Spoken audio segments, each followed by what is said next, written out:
আমরা বিস্ময়ের সঙ্গে এবং দুঃখ নিয়ে লক্ষ্য করলাম একটি নির্বাচিত সরকার ক্ষমতায় আসবার পরপরই স্থানীয় প্রশাসনগুলোতে প্রশাসক নিয়োগ করেছে।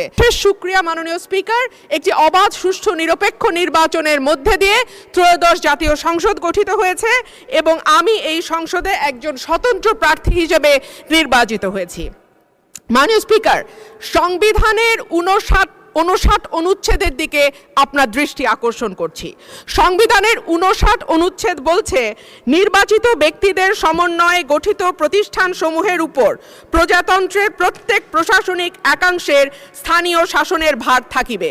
সোজা বাংলায় বলতে গেলে স্থানীয় সরকার পরিচালিত হবে নির্বাচিত প্রতিনিধিদের মাধ্যমে।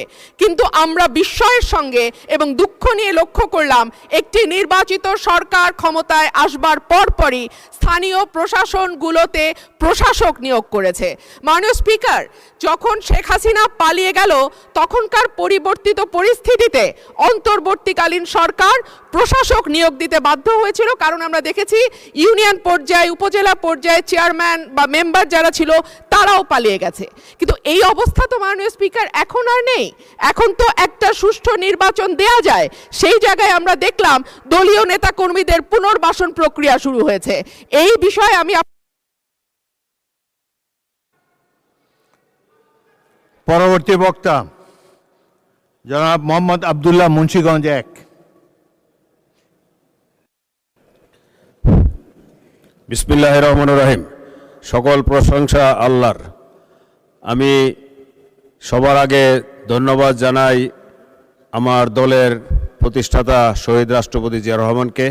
আজকে স্মরণ করি আমি আমার নেত্রী, দেশনেত্রী বেগম খালেদা জিয়াকে, এবং যিনি আমাকে এই সংসদে আসার জন্য সুযোগ করে দিয়েছিলেন, আমাদের দলের এবং এই সংসদের নেতা এবং বাংলাদেশের প্রধানমন্ত্রী তারেক রহমানকে।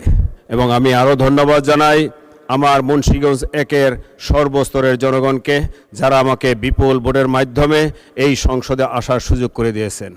আজকে আমি বলতে চাই, মাননীয় আপনার মাধ্যমে আমাদের মুন্সিগঞ্জ 1 তথা আপনি জানেন ঢাকার পরে এবং ফরিদপুরের মাঝখানে মাওয়াত থেকে আসলেই, আপনি যেহেতু এইখান দিয়ে আসেন, আপনি জানেন এর পরের অংশটাই মুন্সিগঞ্জ 1।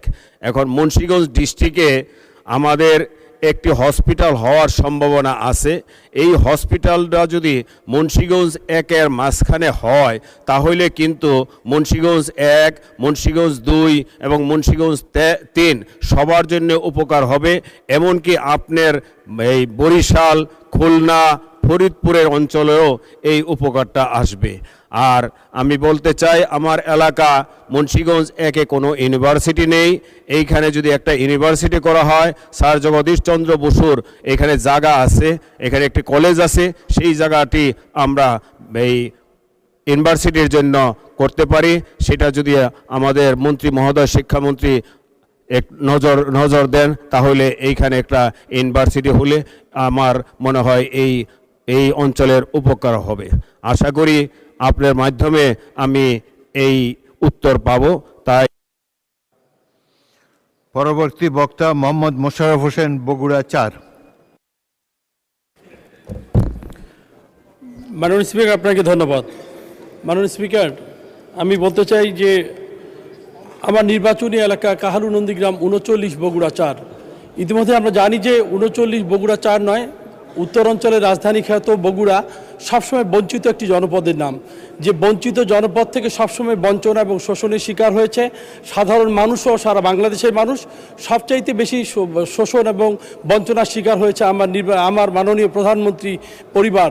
মাননীয় স্পিকার, আমি বলতে চাই আমার নির্বাচনী এলাকা 39 বগুড়া 4-এ 3টি হসপিটাল আছে। মাননীয় স্পিকার, স্বাস্থ্য কমপ্লেক্স, যেটা আমাদের বিগত সময় সেটি দেখেছে আমাদের জিয়া পরিবারের আস্থাভাজন এবং বর্তমান মাননীয় প্রধানমন্ত্রী 2002 সালের 8ই মার্চ নন্দীগ্রাম স্বাস্থ্য কমপ্লেক্সটি তিনি উদ্বোধন করে ভিত্তিপ্রস্তর স্থাপন করেছিলেন, এবং 2006 সালের 18ই অক্টোবরে হাসপাতালটিকে উদ্বোধন করেছিলেন।